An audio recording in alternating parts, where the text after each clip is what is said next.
Just as we get fired up here today, I want to mention something that has come up in the questions before, and that is, how are you liking the 2-inch blades? These blades here, crazy as it seems, they're 18 foot 7 inches long and they're 2 inches wide. Now the blades are different than what I was used to. Up until now I was using a very standard 1.25" blade, but these things, yeah, they're a lot bigger. What do I think about them? I really like them. The only thing I don't like about them is the price. This 2-inch wide blade compared with my 1.25" blades I was using, keeping in mind these blades are quite a bit longer as well. These blades are about 3 times the price as the 1.25" blades. And so you really have to weigh out the pros and cons there if you decide to upgrade. Now in my case, this Sawmill is set up for a 2-inch blade, so I knew what I was getting into when I bought the Sawmill. But if you're trying to upgrade from say an 1.25" to 1.5", or maybe an 1.5" to 2-inch, you're probably going to pay more for the blade overall. Now with that in mind, if you're getting a wider blade, you probably have to have some bigger roller guides. Now that isn't always the case. Sometimes the manufacturer allows you to run 1.25", 1.5" with the existing roller guides. In my case, those are some big ones, as you can see. And if you're jumping up to 2-inch, you definitely need them. Now just getting back to pricing here, and I'm not going to talk about any one brand in particular, I'll just talk in general. Blades are probably around $100 Canadian at the time of this video for a 2-inch blade. I think an 1.25" blade I could probably get for around $30 Canadian. And so that's quite a significant change there. Now that price will go up and down depending on the blade manufacturer or where you buy it from, but that's just a general ballpark. Now these blades, the 2 inches, the reason I really like them, at least in the time that I've been using them, is they cut super flat. Now I have not, knock on wood, had a piece of lumber that's been wavy at all. This thing has cut incredibly well, and that's at any speed. Slow, fast, doesn't matter. You more or less just point it and it goes. And that's one of the true benefits. If you're wasting lumber, maybe you're cutting wavy lumber because the blade isn't tracking correctly, or it's getting dull, or who knows what the case is, then it's no good to you. In my case, it's cutting flat every time. That is assuming that I also rotate the blades. I don't keep a blade on here indefinitely, although I probably could. I have actually changed blades while it was still cutting good, just so that I can prolong the life of the blade. I always change them before it gets dull, and that way it always performs well for me. Now getting back to the 2-inch blade, beam strength. We're talking about how strong that blade is, how strong it is in terms of avoiding that deflection. 2-inch blades, they seem to have the higher beam strength compared to an 1.25", and so I think that's what really makes the difference. With that in mind, with that increased beam strength, it's because you've got more meat behind the tooth. There's more material there. So inevitably, you have to have more horsepower to turn that. If you don't have good lubrication and you have all that material, you're going to have increased friction, and that's no good. So diesel is what I'm using for lubrication. As you can tell, the blades are always clean as a whistle. I really like it. It's not for everyone, but I really like it. And I think that reduces that friction. And then mix in there a good diesel engine, and that helps to turn that 2-inch blade. Now keep in mind, I would probably say 37 horse Kubota diesel, I'm probably on the lower end in terms of horsepower for a 2-inch blade. But anything above that, in my opinion at least, from what I've understood, you could probably run a 2-inch blade without too much issue. Now a 2-inch blade allows me to cut faster as well. Because there's so much strength behind that tooth, there's very little chance of deflection, assuming everything's operating correctly. However, if you don't have alignment down, you don't have, let's say, your lubrication down, you could run into a bunch of problems. And as you know, if you start getting problems, a blade overheating, whatever the case may be, and you break a blade, that's $100, like, so you got to pay attention. Now let's not fool ourselves here. I cut with 1.25" blades for years, and I cut flat lumber with it for years as well. And it doesn't mean I didn't have wavy lumber from time to time. I just find with the 2-inch blade, I can cut consistently faster, assuming the blade's sharp, and make that flat lumber time after time after time. I think once you get down into a lower width blade, you just have to make sure, especially, that the blade is sharp if you're going to be moving at a good pace. If that blade starts to get dull because less beam strength, from my understanding, you're probably more susceptible to that wavy lumber. Another thing to consider is the thickness of that blade. With so much more material behind the tooth, the thickness becomes even more important. In this case, I'm running a 42 thousandth blade. Very common blade thickness. That's what I was running with the 1¼ inch blades as well. However, I do have some 55 thousandths saw blades, and those will be going on here at some point as well. Now that thickness, the thicker blade, is more material that has to bend as it goes around the band wheel. So having a bigger band wheel is even better in that case. Obviously, if we're bending thicker material over and over and over again, there is a chance that it doesn't last as long as the thinner band wheels, thinner blades. With that in mind, one of the advantages, so they say, with the thicker blades is you can run them faster. Thicker, less likely to deflect, and so you can rip right along, but obviously you need the horsepower to match that. And so that's why I have a box of the 55 thousandths blades. I'm going to put those on in the future, and we'll see how they cut compared to these blades, the 42 thousandths. Now, I don't know if I'll see much of a difference. I kind of feel like I'm already ripping along. And keep in mind, these logs aren't exactly massive. And so I would probably be fine with a smaller blade, thinner as well as narrower. But in my case, 2-inch, 42 thousandths cuts good, 55 thousandths, I don't know if I'll see a difference. Now, when we talk about tooth spacing, we're talking about that ability for that blade to remove sawdust. Now, 1-inch tooth spacing will remove the coarser sawdust faster than, say, a 7/8 tooth spacing. Now, 7/8 will give you a bit of a more precise cut. So that hardwood, frozen logs, that's where that'll do best.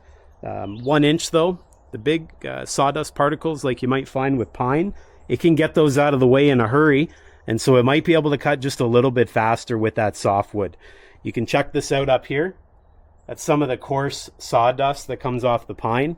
So without further ado, let's fire up the sawmill. We'll get these logs taken care of, and then we'll be on to the next batch. I don't think there's any shortage of that.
Well, there we have it. In short order, we took care of 10 more logs, and I gotta say, short order. This thing is so fast that it's always waiting on me. As you can tell, it's ripping down there, and it can rip back even faster, and so I just need to be ready for it. With these rollers on here and the drag back fingers, the momentum of the saw moving in fast reverse, that's fast reverse, it actually will allow the material to fly right off the end if I were to let it. I slow down a bit as I approach the end. Otherwise, with this roller and that one up there, as I said, it'll roll right off the end. Might be a neat idea for me to put something to utilize that. But there's our lumber. There's our slab wood. We'll get this strapped up, moved out of the way, get this stacked up, and then this is on its way to its final destination. But very, very happy with the sawmill. It feels like a solid, rugged, hydraulic, strong machine. And that's kind of what I like. Now, with that in mind, there's a lot for me to learn still. As you know, it's still relatively new to me, but I'm starting to get the hang of it. I'm feeling like things are moving smoothly. I know what the next step is. I anticipate it, and that's making sawing even more enjoyable. I hope one day that I can put this thing to its full abilities. At this point, it is certainly not there. It is fast, in my opinion, but it's got a lot more in the reserve, and I'm just looking forward to putting the foot to the rug, as I say, in the future, and making this thing go even faster than it already does. Now, I know some of you in the past have asked me about fuel consumption on the 37 horse Kubota diesel. It just sips fuel. I'm running this at 2400 RPM. It stays there throughout the entire day, and this thing just sips fuel, and I'm very happy about that. Obviously, it's got tons of power. You've seen it flicking logs around, moving stuff around, clamping stuff around, and there's no shortage of power there with that engine. Now, if you can imagine, there are options for bigger engines. I think this model, you can get an upgraded 75 horse engine, and I know that you can actually get a model 350-38 XP, and I think that's like 120 horsepower. Could you imagine? Anyways, I'm very impressed, very happy, and looking forward to the next time I get back out here continuing to saw logs. I just hope you come back and join me for that. And well, I have no shortage of material ready and waiting, so hopefully I'll see you then. Take care, be well, don't forget to subscribe, and I'll see you then.